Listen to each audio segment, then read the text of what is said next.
In this video, we are examining Genesis 1 through 10. We're going to be looking at the creation of light, heaven, earth, and the seas. Genesis 1 states that in the beginning God created the heavens and the earth. And those two words, heaven and earth, are extraordinarily important. And we're going to be examining this scripture to figure out exactly what the Bible means when it's talking about heaven and earth. We're also going to be touching on the meaning of light and seas as well.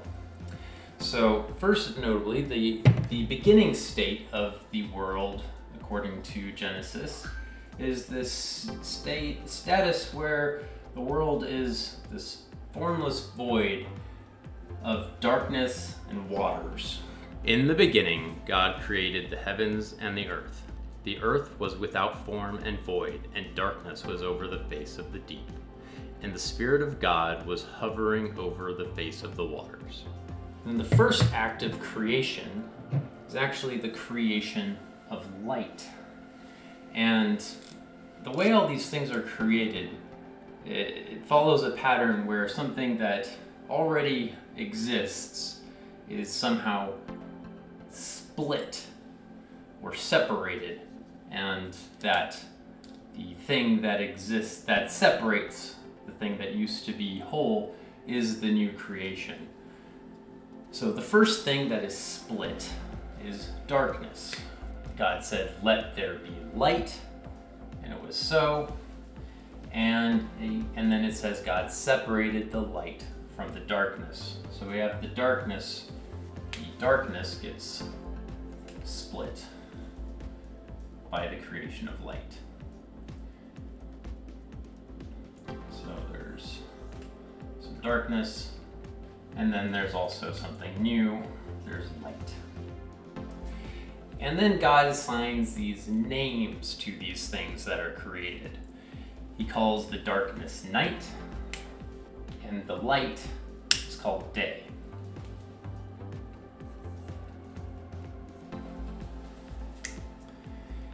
So that is the status of that.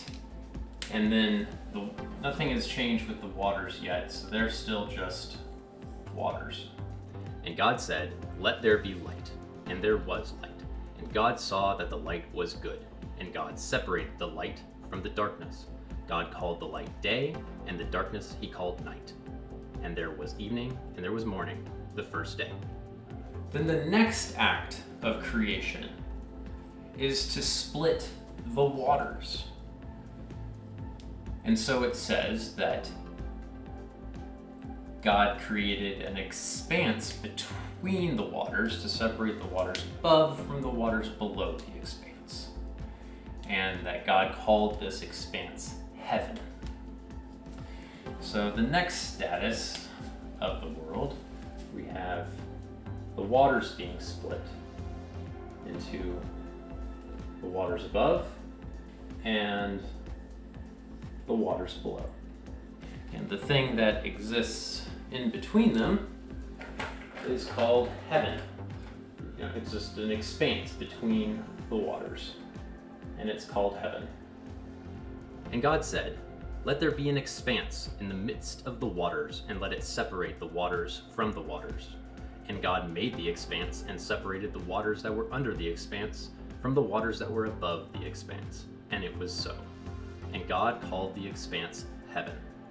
And there was evening, and there was morning, the second day. And then light and darkness are still the same. So that is the first couple pieces of, and then the next is the creation of the earth and the seas. And it says that God gathered the waters below into one space. So the waters below go through a transition where they are now separated into the seas, and where the seas gathered in their place, the dry land appeared. And the dry land, that is given the name of earth. And God said, "Let the waters under the heavens be gathered together into one place, and let the dry land appear." And it was so. God called the dry land earth, and the waters that were gathered together he called seas. And God saw that it was good. Genesis 1, 1 through 10. And we still have the expanse above, as heaven. And then we also still have the waters above. And then light and darkness for day and night. And that is the culmination of what's been created in the first 10 verses. Seems fairly evident that each of these things correspond to something that's very easily observed simply by walking outside and looking around you. Everybody on the surface of Earth is very accustomed to the concept of day and night, and we're also very familiar with the concept of waters above, which are simply clouds. It was very obvious to ancient peoples, just as it is today, that when it rains, water comes down from above, so there clearly must be waters up there. And it's also very, very obvious that when it rains, it is always accompanied with dark clouds. So there's no mystery about what the waters above are. They're simply clouds.